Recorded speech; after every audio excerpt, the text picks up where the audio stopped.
Olá, boa noite. O bairro da CUP viveu momentos de pânico na tarde desta quarta-feira, quando um grupo da polícia de choque invadiu várias casas à procura de vendedores de droga.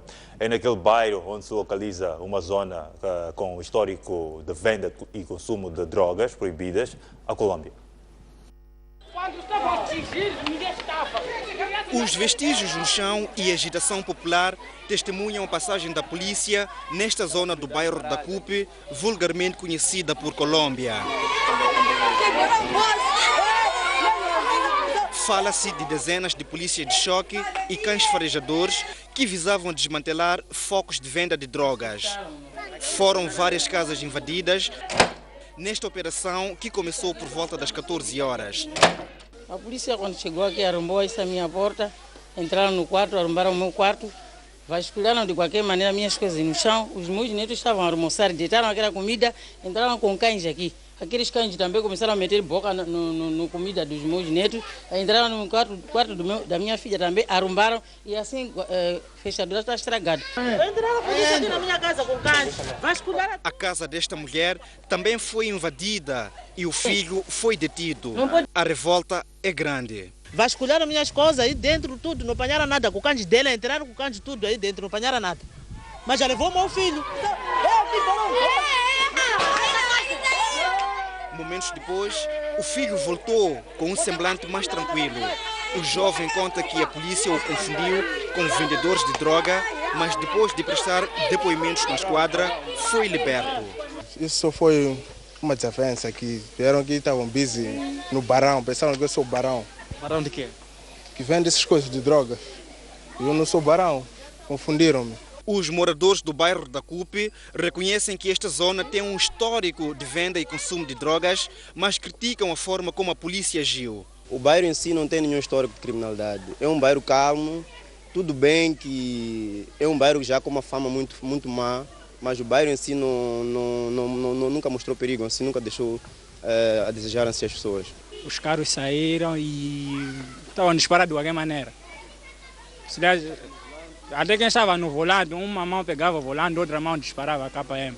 E foi um pouco assim. Foi um cenário de terror. Bom, foi meio assustador, né? Eles já saíram a disparar sem motivo. Nós estávamos aqui nos passeios, nos muros, e foi meio assustador eles saírem e estarem ali a disparar de qualquer maneira. Para já, a polícia não fala e remete o esclarecimento para esta quinta-feira. Ao fim de 2 horas, a situação voltou à normalidade, mas na memória de quem acompanhou tudo de perto fica o pânico gerado pela rusga policial. Hermenegildo Zebani e Ricardo Machava, STV. Raptos voltam a aterrorizar a cidade de Maputo. Um jovem de 27 anos foi raptado esta terça-feira por 4 indivíduos armados ainda não identificados. Tudo aconteceu por volta das 7 horas da manhã desta terça-feira, ao longo da avenida das FPLM, quando a vítima conduzia uma viatura de marca Jeep em direção à fábrica de colchões de plásticos Unibasma, na mesma avenida, empreendimento supostamente pertencente ao seu tio. A vítima, cujo nome não conseguimos apurar, foi abordada concretamente em frente à loja MSS de venda de materiais de construção por 4 indivíduos armados, ainda desconhecidos e a monte. Segundo uma testemunha, o crime que aconteceu perto da 12ª Esquadra da PRM Mavalane foi repentino e gerou pânico aos transeuntes. Houve sequestro aqui mesmo, aqui. Nada, não dispararam. Não ouviu isso. Até hoje ainda estamos muito tristes por aquilo que está a acontecer aqui no nosso país. A STV soube de uma fonte próxima à família que os criminosos fizeram o primeiro contacto minutos depois do rapto através do celular da vítima, mas até o fecho desta reportagem não haviam feito o pedido de resgate. Contactado pela STV, o comando da polícia na cidade de Maputo, através do seu porta-voz, Orlando Mudumani, confirmou o rapto e disse que decora investigações, pelo que poderá pronunciar-se ainda esta semana. Jorge Ferrão diz que o Ministério da Educação e Desenvolvimento Humano decretou tolerância zero às fraudes académicas e diz que houve tolerância demais. Dia depois do Ministério da Educação e Desenvolvimento Humano ter anunciado a anulação de exames extraordinários em 9 escolas do país devido a suspeitas de fraude, Jorge Ferrão diz que não faz sentido deixar progredir alunos que não tenham as capacidades e habilidades exigidas. Ele engana uma sociedade inteira e engana um país. Porque nós achamos que quando está na posse de um certificado, aquele certificado diz exatamente aquilo que ele vale e aquilo que conseguiu aprender. E depois, quando lhe colocamos na área laboral, damos conta de que não conseguiu aprender, não sabe, não tem o mínimo de conhecimentos. Então são investimentos em cadeia que acabam sendo defraudados. Aliás, foi devido à gravidade do fenómeno que o Ministério decidiu decretar tolerância zero e investigar suspeitas de fraude nos exames extraordinários realizados em agosto, um pouco por todo o país. Ao longo de anos, começou a tornar-se prática aceitarmos com naturalidade que os exames sejam violados e que haja falsidade no processo. E é necessário, com coragem, pormos ponto final a isto. Não sabemos se conseguiremos resolver todos esses problemas, mas precisamos ter a coragem e a frieza como moçambicanos. Não é o Ministro da Educação, não é o Ministério da Educação, como moçambicanos. Dizer fraude no nosso país precisa de ser combatida. E precisa de ser combatida com tolerância zero. Já a Inspetora-Geral do Ministério da Educação e Desenvolvimento Humano disse que os métodos de fraude passaram do uso do papel para os telemóveis. Nos exames extraordinários, despertou a atenção da educação o fato de muitos estudantes terem respondido da mesma maneira às questões. Há evidências, foram descobertos alguns candidatos com respostas que correspondiam àquilo que são as perguntas e estavam de acordo com o guião de correção. E então isso é uma evidência forte de que houve fuga de informação.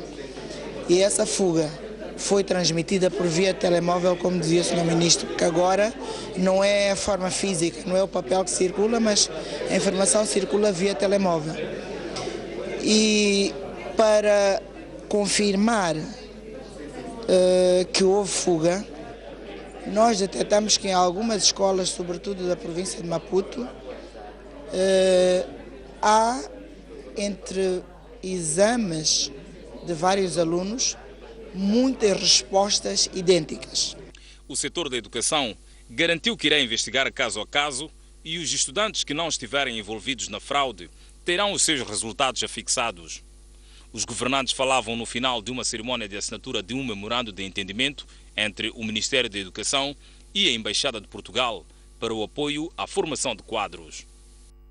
Enquanto isso, muitos candidatos dirigiram-se hoje às escolas onde realizaram os exames para saber a sua situação. Dizem que a decisão de anular todos os exames foi injusta e criticam o tempo levado para tornar a informação pública. Ainda sem informação oficial sobre a anulação dos exames extraordinários, muitos candidatos decidiram esta quarta-feira ir às escolas onde fizeram as provas para confirmar a decisão. Na escola secundária de Janguén, um dos 4 estabelecimentos com confirmação de fraude na cidade de Maputo, a direção ainda não recebeu nenhum despacho do Ministério. Os estudantes dizem que a anulação de todos os exames é injusta e lesa os candidatos que não estão envolvidos na fraude. Quando há inspetores, é que mesmo no dia do exame, havia inspetores aqui. É naquele dia mesmo que podia ter anulado o exame. É naquele dia.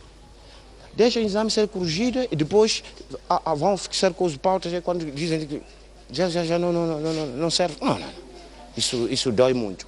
Eu fiz exame nessa escola e durante o tempo em que estávamos a fazer exame não houve anúncio de que nessa escola houve fraude, para depois vir uma informação que houve fraude, os resultados não vão sair. Eu sinto-me triste porque estava à espera do resultado e não vai sair simplesmente porque certas pessoas fizeram isso e nós é que estamos a ser lisados. A mesma situação vive-se na escola secundária da Zona Verde, no município da Matola. Deveriam só anular naqueles que eles têm a certeza de que houve fraudes. Eu acho que deveria ser assim. Do mesmo jeito que aos exames nós temos tido os inspetores ali nas salas, deveria ter sido logo ali mesmo, fraude não faz mais exame. Para que eles pensem melhor, para que considerem e que tirem resultado. Eu estou aqui, por exemplo, esta é a 3ª semana. Eu vinha querer saber de pautas, mas sempre disseram vamos fixar e até agora não. Agora estou a ouvir que anularam o exame. Eu acho isso errado para mim. Vamos a um breve intervalo, voltamos dentro de instantes. Até já.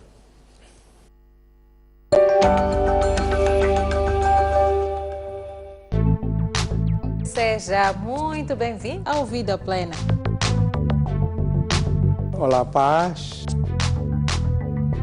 Ninguém jamais odiou o seu próprio corpo. Há quem diga que quem casa, quer casa. Há muita gente que, infelizmente, pertence ao partido de adiamento. Tenha certeza que precisamos da presença da paz. Será que o mesmo acontece quando falamos de reconciliação? Há muita gente que até diz Moçambique está em paz. Há muita gente que diz vamos buscar a paz.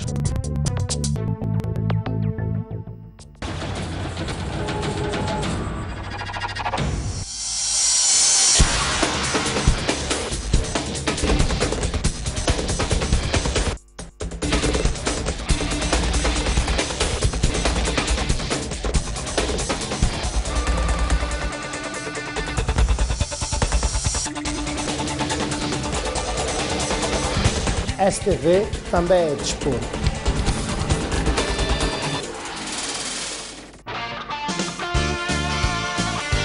Conversas Soltas, um espaço de entrevista dedicado a diversos temas da nossa sociedade, com figuras de destaque. Neste espaço, a conversa é informal. Afinal, o que é um artista? O artista é um pensador, é intelectual. A poesia que lhe encontra. Sim, eu já escrevo desde os 13 anos. É uma luta diária. A questão técnica tem um desafio muito grande. Todos os sábados, não perca.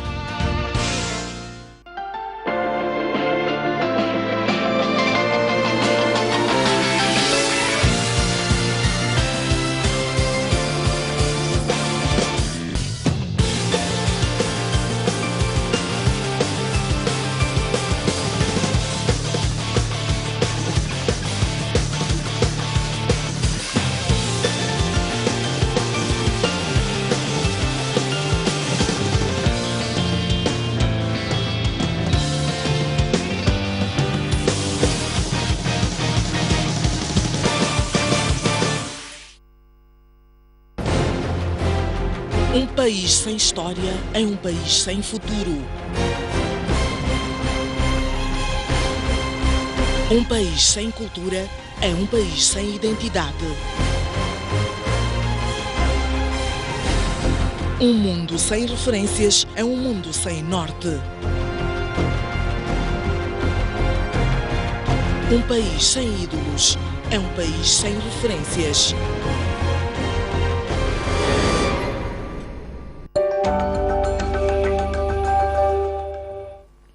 Muito bem, estamos de volta à noite informativa. O Governo aprovou ontem, terça-feira, a regulamentação da Lei do Direito do Acesso à Informação. 11 meses depois da aprovação da lei, chega o regulamento. A partir deste instrumento, órgãos públicos ficam com cada vez menos espaço de manobra para negar o acesso à informação ao público. A lei diz que todo cidadão tem o direito de ter informação pública disponível para seu consumo e que as instituições da administração pública devem publicitar por forma eletrónica, portanto pela internet, devem ter uma página web onde podem colocar essa informação. E que esse acesso, quando solicitado, as instituições públicas deverão prover ao cidadão a informação solicitada com a devida celeridade. Entretanto, estabelece um prazo de 21 dias para garantir completo acesso a essa informação. Mas também esta lei prevê que haja informação classificada, informação que, portanto, tenha segredo do Estado, segredo de justiça, que seja confidencial, que seja secreta, e aí a informação não poderá ser solicitada. Para além deste regulamento, o Governo apreciou um total de 11 matérias, com destaque para a implementação do regulamento de assistência médica aos funcionários do Estado. O Conselho de Ministros constatou que, embora haja melhorias significativas na implementação da assistência médica medicamentosa, ainda persistem alguns desafios em termos de disponibilidade de medicamentos e adequação de infraestruturas do Serviço Nacional de Saúde.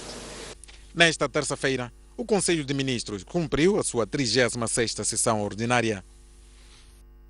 Muito bem, e para analisar esta aprovação da regulamentação da Lei de Acesso à Informação, junto-se a nós, jornalista e ativista social Baiano Valé. Muito boa noite pela presença na Noite Informativa. Em linhas gerais, como é que acolheu a aprovação da regulamentação desta lei? Muito boa noite. Boa noite.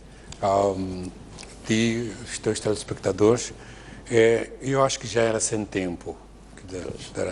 Há todo um processo que data de coisa de 8, 9 anos para se chegar até onde se chegou. Então, de alguma forma, é uma pequena vitória para toda a sociedade, porque é preciso referir que a Lei de Direito à Informação, ela não se circunscreve apenas aos jornalistas, mas toda a sociedade. Isso quer dizer que todo o público, quem quiser informação na posse do governo, pode e tem direito a essa informação.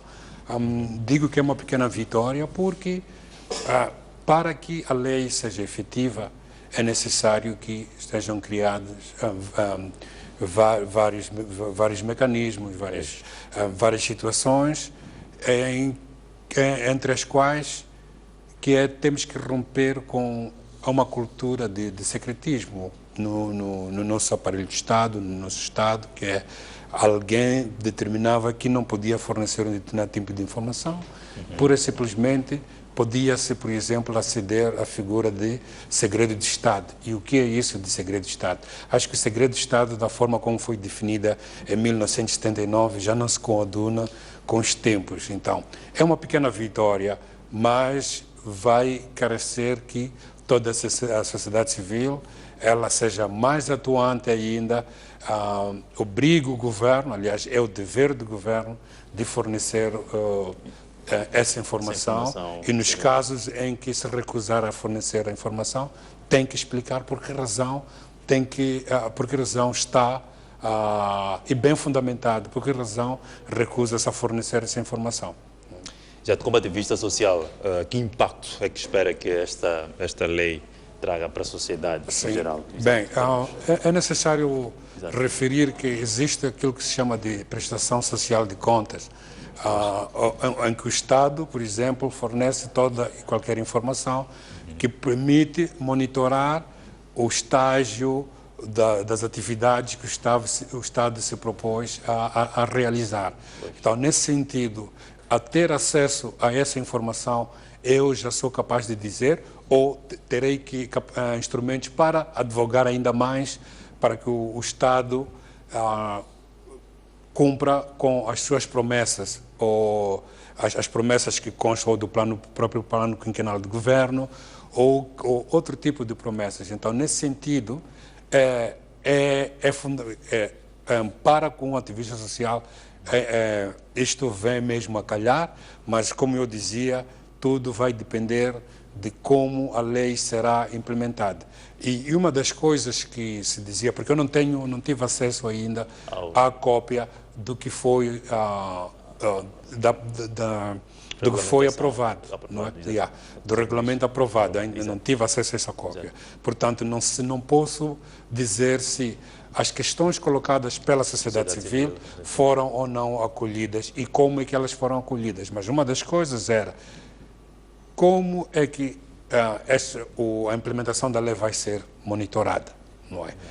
Porque é importante que possamos perceber se há entraves ou não, e se há entraves, por que razão há entraves e o que é que se pode fazer para que esses entraves caiam, não é?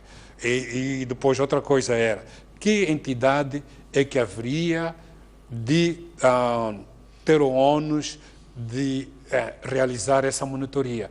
E onde que os cidadãos podiam, por exemplo, dirigir-se no caso de o seu direito ser cerceado de uma outra forma. Então, quero crer que essas propostas da sociedade civil foram acolhidas.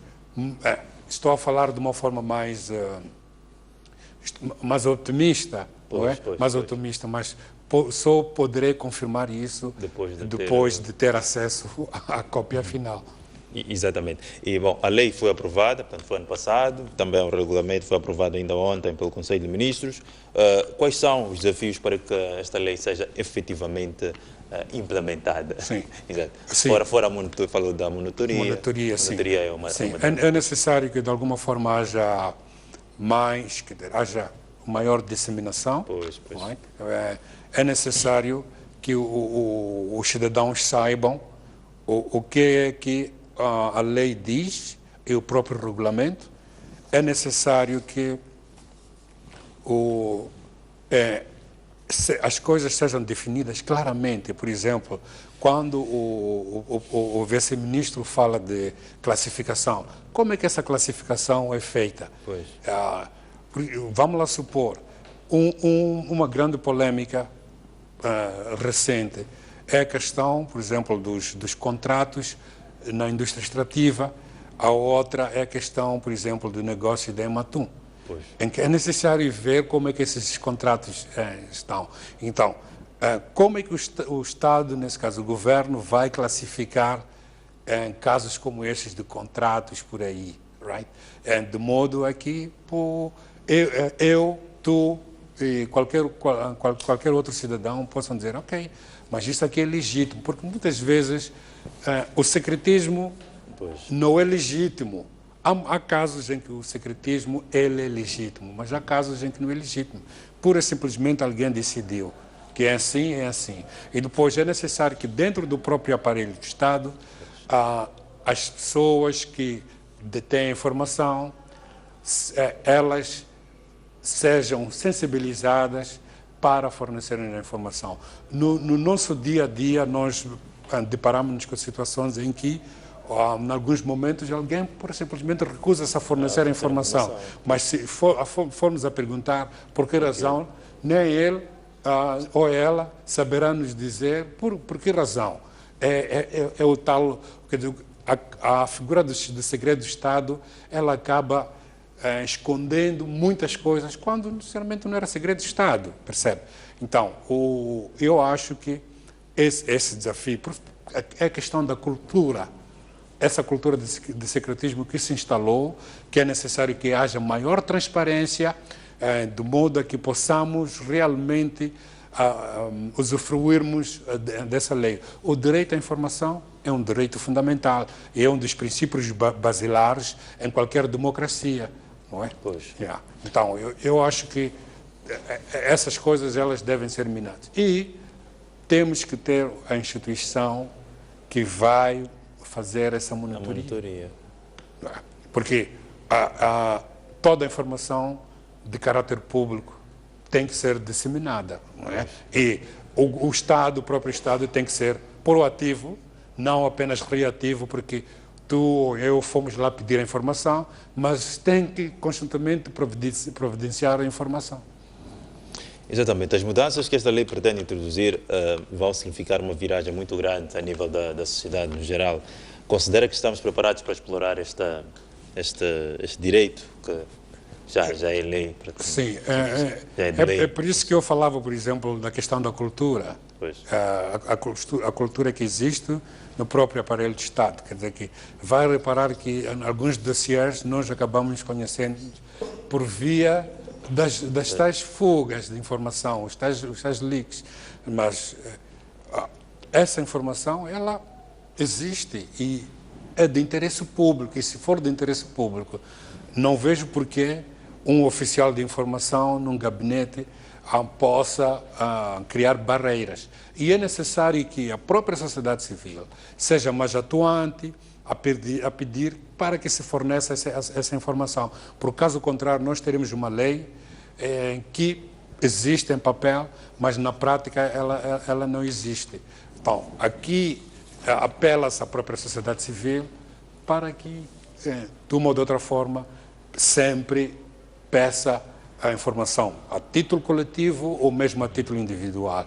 E é necessário que se faça um trabalho muito forte de sensibilização junto das instituições do Estado para que nos forneçam essa informação. Quer dizer que a informação, agora a lei obriga, não é? Porque a própria lei obriga e, como eu dizia antes, é um direito que se nos assiste a todos nós, não é? Então, mas fundamentalmente para as coisas funcionarem, a sociedade civil tem que ser vibrante e acho que nos setores do ativismo social existe essa demanda de informação e penso que irá continuar. E também compete aos cidadãos mais e mais irem pedindo todo e qualquer tipo de informação que não seja classificado como o tal segredo de Estado, porque segredo de Estado, ao meu ponto de vista, seria aquilo que pode causar danos à própria segurança nacional, mas algo que não irá causar dano à segurança nacional, desculpa-me lá. Exatamente. Apesar desta lei ser abrangente para toda a sociedade, certamente que a imprensa será a maior beneficiária. Tendo exercido como jornalista que é, naturalmente, que mudanças é que espera que ocorram, tendo em conta os constrangimentos que a ausência desta legislação trazia? Sim. Eu acho que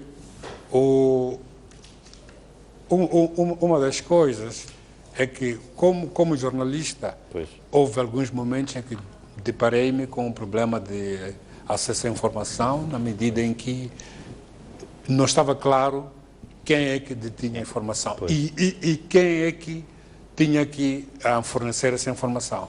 E uma das figuras que é criada aqui é de oficial de informação. Isso quer dizer que já existe, vamos passar a ter um ponto focal. Quero crer que está lá, não é, aprovado. Estou a falar numa posição de que está aprovado.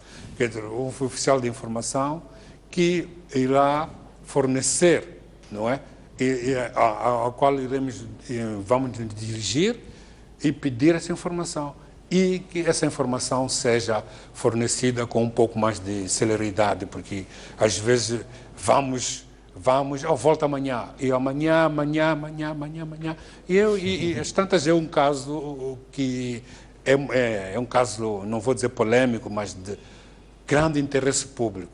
Quando é assim, que a pessoa cansa-se, acho que era uma estratégia que se tinha, que era para cansar o próprio jornalista. Mas vamos ver no que isso vai dar. Os jornalistas, de uma ou de outra forma, eles já gozavam um pouco mais, porque fazíamos aquele esforço e tínhamos as nossas fontes por aí. Acho que isso vem formalizar para que as fontes também não tenham já o receio de nos fornecerem essa informação ao abrigo da lei. Exatamente, já vamos terminar essa nossa entrevista. Em linhas gerais, mas só para terminar, que ganhos exatamente concretos é que esta lei de direito e acesso à informação vai trazer para os cidadãos, também para os jornalistas em particular? Sim, como eu dizia, se a lei for implementada adequadamente, vai permitir uma maior transparência e isso é muito bom para questões de boa governação. Exato. Por aí. Aliás, mais e mais fala-se de transparência, boa governação. E vai também ser bom para o próprio Estado comunicar ainda mais, não é? Porque o Estado tem os seus canais de comunicação, mas ao mesmo tempo nós trabalhamos com informação e também comunicamos essa informação. Então aqui existirá uma certa complementaridade na medida em que vamos também poder divulgar aquilo que são as atividades do Estado na perspectiva para o bem do próprio cidadão. Então eu acho que a questão fundamental irá residir na implementação dessa lei. Se for bem implementado, muito bem. Se não for bem implementado, aí é que vamos olhar para a questão de quem é que vai monitorar, não é? Então, e uma outra coisa que eu não sei se aparece ou não é que o Estado também tem que ir ao Parlamento dar o relatório, não é? Tem que ir dar o relatório. Então, com uma boa monitoria, será possível saber se o relatório ele é o espelho real daquilo que tem vindo a acontecer ou não. Então, acho que o ganho é termos um instrumento. No entanto, carece de uma implementação eficaz e eficiente. E, para tanto, é necessário que também a própria sociedade civil seja mais atuante, seja mais interventiva. Exatamente, muito bem, muito obrigado a Baiano Vali, que é jornalista e ativista social, que veio falar aqui sobre a Lei do Direito de Acesso à Informação, aprovado tanto ontem pelo Conselho de Ministros. A sua regulamentação foi aprovada ontem pelo Conselho de Ministros. Muito obrigado pela presença. Vamos sim prosseguir com noite informativa com notícias da atualidade nacional. O Presidente da República considera inaceitáveis os atuais índices de pobreza e desnutrição crónica em Moçambique. Filipe Nunes exorta os moçambicanos a reduzir os índices e a combater a discriminação social, económica e política para que o crescimento seja mais inclusivo. Filipe Nunes falava na abertura da segunda Conferência Nórdico-Moçambicana sobre o crescimento inclusivo, onde estiveram também ministros e vice-ministros, sobretudo das pastas económicas do governo. Para além dos embaixadores e representantes dos países nórdicos, o evento conta com a participação de diferentes atores da sociedade civil. O Presidente da República diz que com um nível alto de crescimento económico registrado nos últimos 20 anos, é inaceitável o atual índice de pobreza e de desnutrição. Apesar do crescimento econômico robusto, os níveis da pobreza, 54,7%, e desnutrição crônica, 43%, continuam inaceitavelmente elevados e o índice de desenvolvimento humano é ainda razão para a nossa preocupação. Nunes fala ainda da necessidade de combater todo o tipo de discriminação para que o crescimento seja cada vez mais inclusivo no país. Um outro aspecto que devemos evitar que aconteça é uma discriminação econômica baseada nos princípios legais ou culturais. As leis na República de Moçambique não permitem que haja discriminação de grupos sociais, mulheres, religião, grupos étnicos, organizações políticas ou a discriminação etária. Minhas senhoras e meus senhores, nenhum país controla a sua economia se não consegue mobilizar poupanças e transformá-las em investimento produtivo. A embaixadora da Finlândia, Seja Toro, avançou que o modelo de desenvolvimento econômico dos países nórdicos pode inspirar as políticas de Moçambique. Queremos ser parte ou prosseguir o diálogo que se está a levar no país sobre os desafios do desenvolvimento inclusivo e também estabilidade social. Então, achamos que o modelo nórdico pode oferecer algumas ideias que naturalmente não podem ser copiadas, mas temos muita experiência de inclusão social. A segunda Conferência Nórdico-Moçambicana sobre Crescimento Inclusivo deverá debater temas econômicos, sociais e políticos, estando o término previsto para esta quinta-feira. O setor da saúde na Cala está sem equipamento para os serviços de estomatologia há mais de 3 anos e os utentes locais vêem-se obrigados a recorrer às clínicas privadas ou ao Hospital Central de Nampula, que dista sensivelmente 200 km, para ter acesso aos chamados serviços da boca. O encontro iniciado esta quarta-feira no município da Matola junta frente a frente gestores dos principais hospitais do país, diretores nacionais e dos programas de combate às principais doenças registradas em Moçambique. Durante 3 dias, estarão em debate os desenvolvimentos alcançados na gestão hospitalar e as dificuldades do setor. A ministra da Saúde, Nazira Abdullah, aproveitou a abertura do evento para deixar as preocupações de fundo na matéria. Mau atendimento. Apesar de muitos avanços, ainda persistem grandes desafios, fato que é notável nas crescentes queixas de alegado mau atendimento, falta de respeito, falta de zelo e até mesmo de cobranças ilícitas. Os longos tempos de espera para marcar uma consulta, uma intervenção cirúrgica e para ser atendido no dia da consulta marcada. Há, portanto, uma necessidade urgente de criar nos nossos hospitais uma cultura de humanismo, bom senso e respeito pelos nossos doentes e acompanhantes. Higiene e limpeza. a higiene, a limpeza e a ornamentação dos nossos hospitais proporcionam a qualquer pessoa uma imagem positiva da saúde e contribuem de forma decisiva para a melhoria do estado de espírito das pessoas a quem servimos. Um hospital sujo, desarrumado e exalando mau cheiro em nada nos dignifica e mostra claramente o tipo de dirigente que está à frente do tal hospital. Não é a face da ministra. Condições de trabalho. E apesar de alguns avanços, a insuficiência da água, as deficientes condições de desinfecção e de esterilização, da gestão do material e equipamento ainda constituem um desafio em alguns hospitais do nosso país. Manutenção. Verificamos hoje que a componente de manutenção se mostra ineficiente e, em certos casos, inexistente.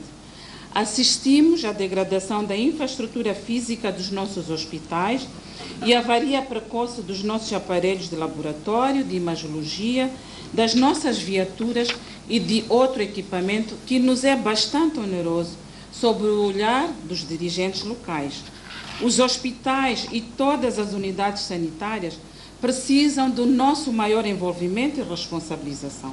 Há que propor medidas concretas para a reversão do cenário atual. Nazir Abdullah exigiu ainda a melhoria da gestão do lixo hospitalar e das morgues e maior coordenação intersetorial. A reunião termina esta sexta-feira. Pedimos desculpas pela troca de passa de reportagem. Na sequência, informação segundo a qual a Ministra da Saúde defende que é preciso humanismo dos agentes de saúde. Nazir Abdullah falava na abertura da 9ª reunião do Conselho Hospitalar, que durante 3 dias vai discutir a situação dos hospitais do país. Gestores hospitalares dizem que a superlotação das unidades sanitárias, insuficiência dos orçamentos e falta de capacidade para a manutenção de equipamentos são as principais dificuldades para melhorar a gestão dos hospitais. De acordo com os gestores dos principais hospitais do país, a implementação dos programas de humanização do atendimento e melhoria da gestão das infraestruturas hospitalares é travado pelo elevado número de habitantes que as unidades sanitárias têm que assistir e a insuficiência de recursos. Nós estamos, de facto, empenhados em que isso seja feito com as limitações que, infelizmente, temos. E, claramente, há uma coisa que tem que ser revista com urgência, que é a questão do orçamento de funcionamento dos hospitais.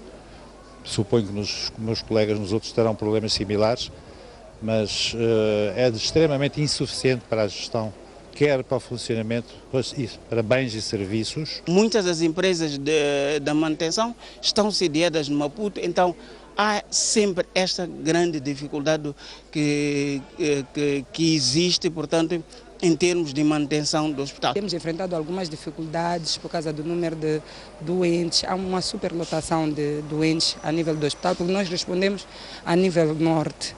Respondemos à província de Cabo Delgado, à província de Niassa e uma parte do norte de Zambésia. Então, isso é um grande desafio para nós em relação à infraestrutura e o espaço para alojarmos os nossos utentes. O país conta com 1.497 hospitais, dos quais 3 centrais, 8 provinciais, 3 gerais, 54 distritais e os restantes são centros de saúde.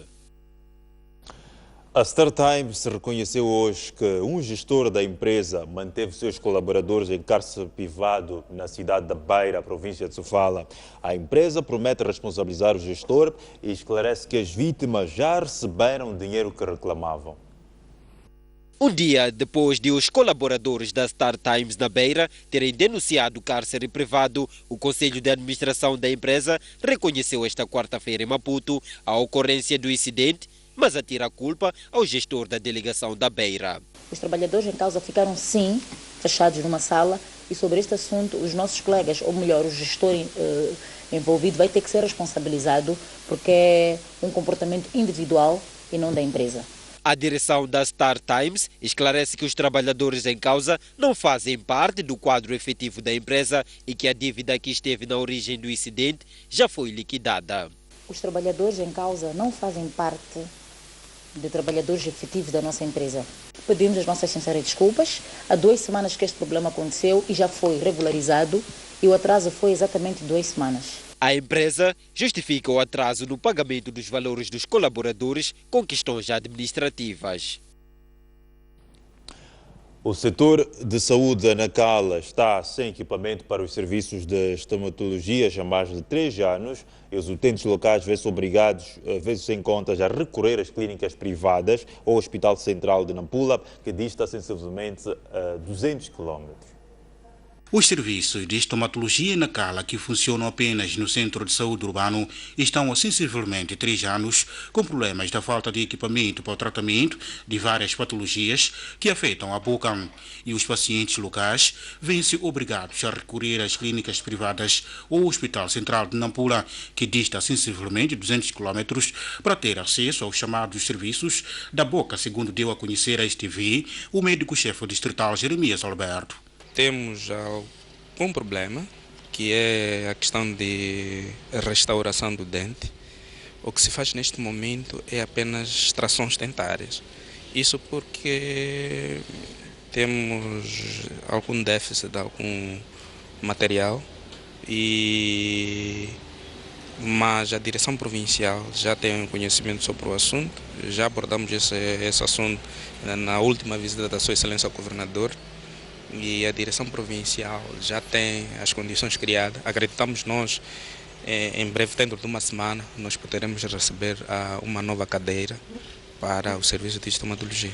Entretanto, Jeremias Alberto referiu no outro desenvolvimento que a falta de equipamento nos únicos serviços de estomatologia na Cala estão a preocupar as autoridades de saúde locais, que aguardam com muita expectativa a chegada nos próximos dias do novo equipamento para esses serviços. É um afluxo considerável que tem ido ao Centro de Saúde Urbano. O ideal é o paciente ser observado e fazer-se o serviço como deve ser e restaurar o dente, não extraindo o dente.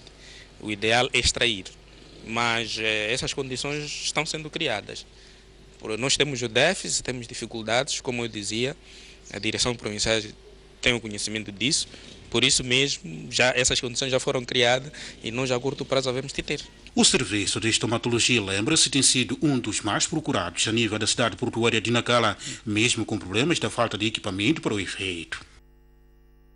Cerca de 60 mil recenseadores vão participar no 4º recenseamento geral da população e habitação, agendado para agosto de 2017. Este dado foi avançado nesta quarta-feira à margem do primeiro Conselho Coordenador do Instituto Nacional de Estatísticas, que teve lugar na cidade de Maputo. Há 2 anos do Censo Geral da População e Habitação, o Instituto Nacional de Estatística já iniciou o ciclo de atividades preparativas. Sob direção do Primeiro-Ministro Carlos Agostinho do Rosário, o INE reuniu nesta quarta-feira no seu primeiro Conselho Coordenador para definir o plano de atividades até ao censo. Atividades principais a serem realizadas. Este ano temos um ensaio tecnológico do equipamento que vai ser utilizado. Próximo ano, em agosto, teremos o recenseamento piloto, que vai ser executado ao nível nacional, em todas as províncias. E em 2017, de 1 a 15 de agosto, teremos o recenseamento geral da população. Para levar a cabo o trabalho, o INE prevê recrutar cerca de 60 mil recenseadores. A celeridade será um dos aspectos que vai marcar o próximo censo, comparativamente aos anteriores. Praticamente o que vai mudar é a forma de capturar a informação. No censo passado, o processamento foi feito via digitação. Neste recenseamento, vamos usar a leitura óptica, os scanners. Em termos de haverá muitos ganhos em termos de tempo de disponibilização da informação.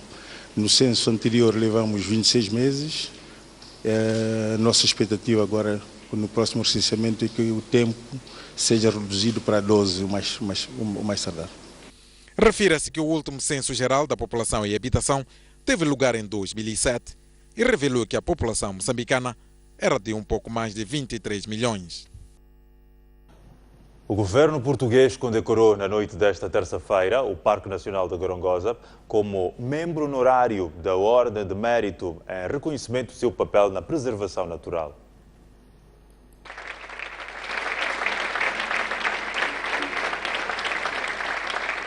As insígnias da condecoração foram atribuídas a 5 trabalhadores em representação dos 400 que trabalham naquele parque.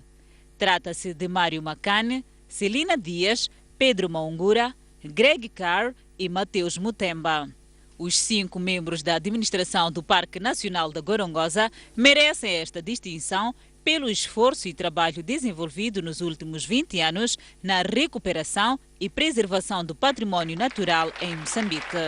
O que o Presidente da República de Portugal condecorou foi o esforço, foi o mérito e os valores de generosidade de um conjunto de pessoas, curiosamente, de condições sociais e de estatuto profissional muito distintos, mas que juntos estão a erguer um verdadeiro monumento de solidariedade com visão um futuro melhor, assente no bom senso e no humanismo.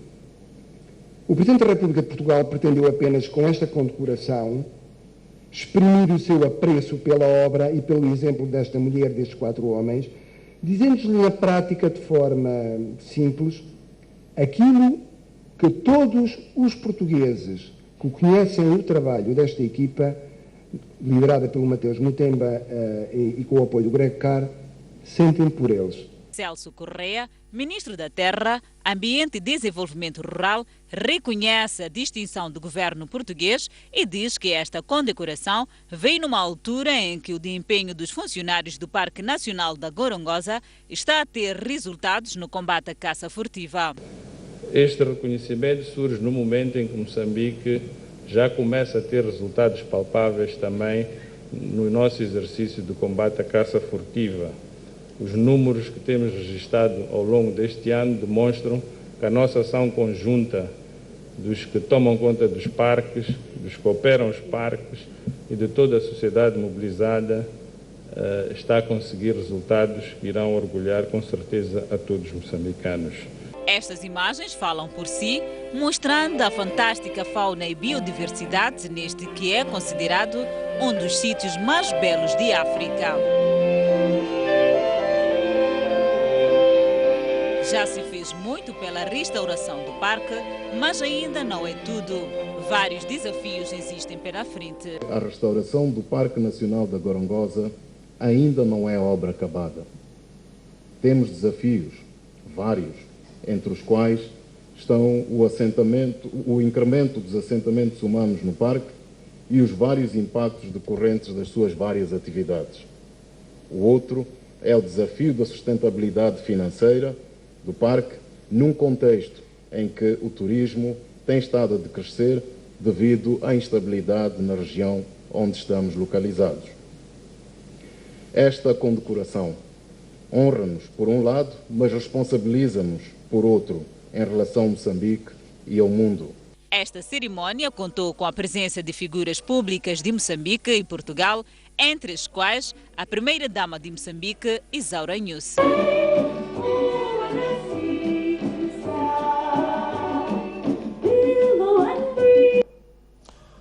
Alguns dos condecorados dizem estar felizes por este ato e por contribuírem para o bem da biodiversidade. Já os artistas Mingas e Moreira Chunguissa afirmam que este ato desperta os moçambicanos para a preservação do Parque Nacional da Gorongosa. Dizer que estou muito feliz por ser condecorada ao dia 2 e também gosto do trabalho que eu estou a fazer no Parque Nacional da Gorongosa. Era meu sonho de estar lá, mas sim se realizou para o dia 2, que lá estou a trabalhar. Trabalho com os felinos e estou muito feliz. O Parque Nacional da Gorongosa tem mais biodiversidade todos os parques do mundo. Mais bonito. O Parque Nacional da Gorongosa é o tesouro de Moçambique, tesouro do mundo. A nossa Gorongosa bem merece esta condecoração, a equipe que está a trabalhar nisso merece e acho que chama-nos a nós também uma atenção para estimarmos, para valorizarmos a nossa Gorongosa e para fazermos tudo o que estiver dentro das nossas capacidades para preservar, para desenvolver, para tornar esta riqueza que nós temos natural, de fato, dar aquilo que ela merece. Este tipo de condecorações não acontecem todos os dias.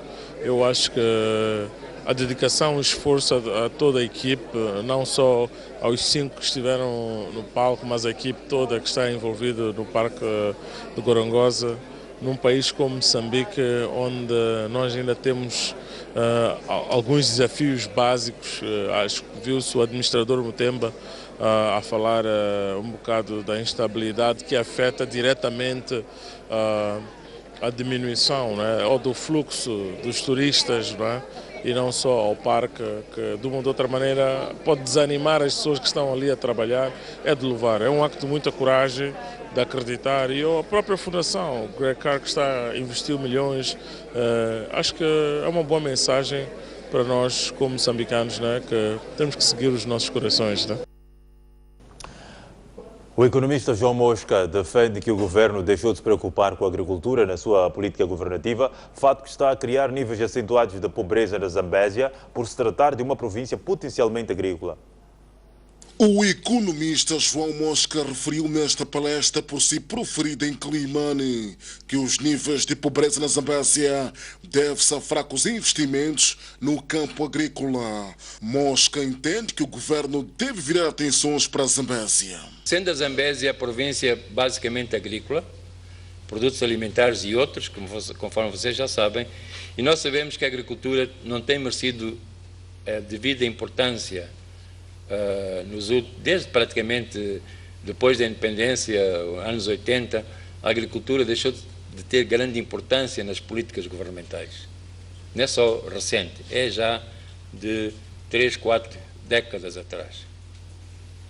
Então, sendo a Zambésia uma província agrícola, basicamente, e se a agricultura não tem sido priorizada, logo a Zambésia sofre fortemente com isso. Segundo ponto é aquela relação que havia entre o campo e a cidade, a Alta Zambésia e a Baixa Zambésia e o Vale do Zambésia, devido à queda das produções das grandes plantações, essas migrações deixaram de existir, deixou de haver emprego. O emprego baixou muito na Zambésia. Este académico chegou mesmo a afirmar que as forças políticas e não só devem reclamar junto do governo central os fracos investimentos da província. Na minha opinião, se eu fosse zambesiano, deveriam as forças políticas juntarem-se para, junto de Maputo, reclamarem por mais recursos para a Zambésia. Nós vimos aqui o Orçamento do Estado, vimos aqui o investimento público do Estado, do investimento público para a Zambésia. Então, se a província da Zambésia, os zambesianos, as forças políticas, sociais, económicas, empresariado, sociedade civil, conseguir juntar-se para, junto de Maputo, reclamar por mais recursos, eu penso que seria um passo muito importante. Não sei se isso é possível, talvez não seja possível. Mas nós vimos aqui que o Orçamento de Estado afeta muitos poucos recursos à Zambésia. É preciso reclamar isso. A palestra de João Mosca foi subordinada ao tema Desafios da Recuperação Econômica da província da Zambésia. De visita a Moçambique, Alan Yarrow, Lord Maior de Londres, defende que o governo moçambicano e o setor privado devem juntar sinergias para garantir maior produtividade do país. Aquele representante defendeu ainda o papel da estabilidade política para o investimento. Apesar de não ser nova, a exigência da criação do Instituto de Defesa do Consumidor reaparece numa altura em que milhares de cidadãos estão privados de energia, água e outros serviços e não têm onde recorrer para reclamar. Embora esteja prevista na Lei de Defesa do Consumidor, em vigor desde 2009, os consumidores continuam privados de uma entidade do Estado que zele pelos seus direitos. É necessário se criar esta instituição. Vai ser fundamental para que, de facto, o cidadão possa ter acesso a uma entidade que olhe para os seus direitos. O mercado está, de certa forma, a funcionar em desfavor ao consumidor. Há ausência de um órgão que jogaria um papel extremamente positivo para a proteção ao consumidor e que a lei também prevê, que é um Instituto do Consumidor. A nossa indignação até hoje é por que as nossas autoridades até hoje não tomaram a dianteira de poder legislar e criar um Instituto do Consumidor. Falando esta quarta-feira no debate sobre o papel das entidades reguladoras na defesa dos interesses do consumidor e dos operadores econômicos, o presidente da Associação de Defesa dos Consumidores disse que a não existência de entidades reguladoras em algumas áreas abre espaço para ações que prejudicam o consumidor. Há setores que não há entidade reguladora, como a eletricidade, por exemplo. Não tem uma entidade reguladora.